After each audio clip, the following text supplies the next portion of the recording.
और बिहार के पटना में जनसुराज के संस्थापक प्रशांत किशोर ने बीजेपी पर बड़ा जुबानी हमला बोला और कहा कि अगर किसी को सबसे ज्यादा खतरा महसूस हो रहा है तो वो एनडीए की बीजेपी है।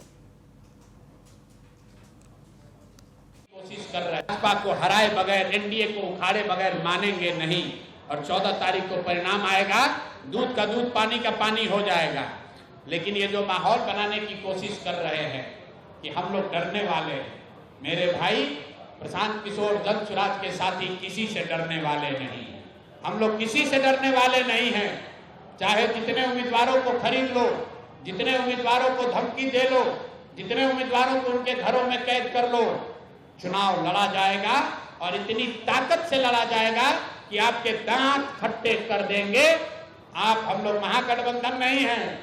ये लोग महागठबंधन के उम्मीदवारों की चिंता नहीं करते हैं, क्योंकि इनको मालूम है कि महागठबंधन से भी कोई बाहुबली खड़ा है, महागठबंधन से भी कोई बालू माफिया खड़ा है।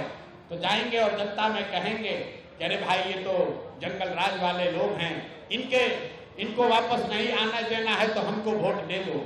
लेकिन ये डरते हैं अच्छे लोगों से, ये डरते हैं डॉक्टरों से, ये डरते हैं व्यवसायियों से, ये डरते हैं शिक्षाविद से, ये डरते हैं समाज सेवियों से। जो आपने वो डायलॉग सुना होगा किसी पिक्चर में कि गुस्से से डर नहीं लगता है, प्यार से डर लगता है। इन लोगों को बदमाश नेताओं से डर नहीं लगता है, इनको अच्छे लोगों से डर लगता है। ये जनसुराज का डर है।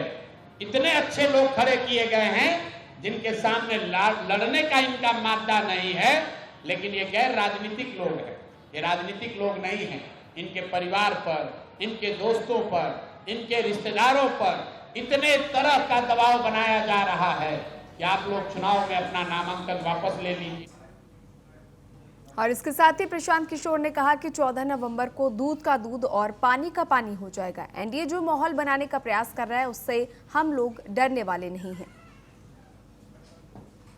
जो अभी तक पिछले कुछ वर्षों में हम लोगों ने इस देश में देखा है कि जो लोग नए दल, छोटे दल या कई जगहों पर तो बड़े दल भी जब चुनाव जीत कर आते हैं तो उनके विधायकों की खरीद फरोख्त होती है।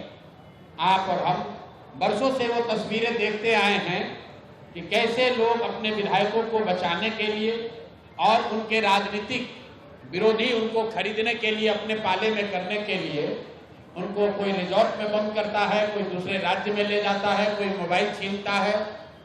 सरकारें बनाई और बिगाड़ी जाती हैं।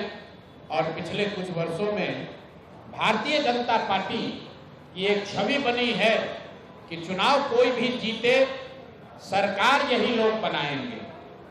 अब बिहार में इन्होंने एक नया प्रयोग, नया अभियान शुरू किया है। बिहार में 3 वर्षों तक जनसुराज को वोट कटवा पार्टी बताने वाले भारतीय जनता पार्टी ये कहने वाले कि इनकी कोई वजूद नहीं है।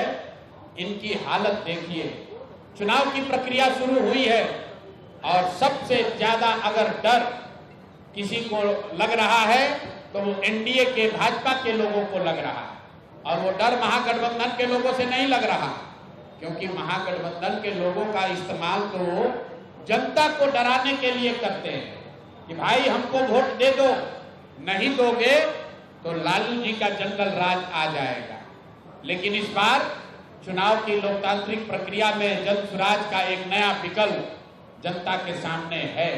और जो बात में पिछले 2 वर्ष से गांव-गांव जाकर मैंने बताया है कि जनसुराज का सबसे बड़ा असर ये है कि सबसे बड़ा योगदान ये है कि 30 वर्षों से चल रही बंधुआ मजदूरी, लोगों की मजबूरी, जहां लालू जी के डर से भाजपा नीतीश और भाजपा के डर से लालू जी को आपको वोट देना पड़ता है, उस राजनीतिक बंधुआ मजदूरी को खत्म करने का रास्ते का नाम है जनसुराज। और इसकी वानगी आप देखिए। यहाँ का एक क्षेत्र, अभी आपने खबर सुनी होगी कि पिछले 4-5 दिनों में 3 जनसुराज के घोषित उम्मीदवार जिन्होंने नामांकन किया या जो लोग नामांकन करने गए, उन लोगों को नामांकन नहीं करने दिया गया या नामांकन किया तो उससे उनका नामांकन विड्रॉ कराया गया। अब कुछ लोग इसको ये चर्चा कर रहे हैं कि लगता है कि जन स्वराज के लोग डर रहे हैं। तो अब कौन डर रहा है इसको दिखाने के लिए आपके पास यहाँ आज मैंने प्रेस वार्ता बुलाई है।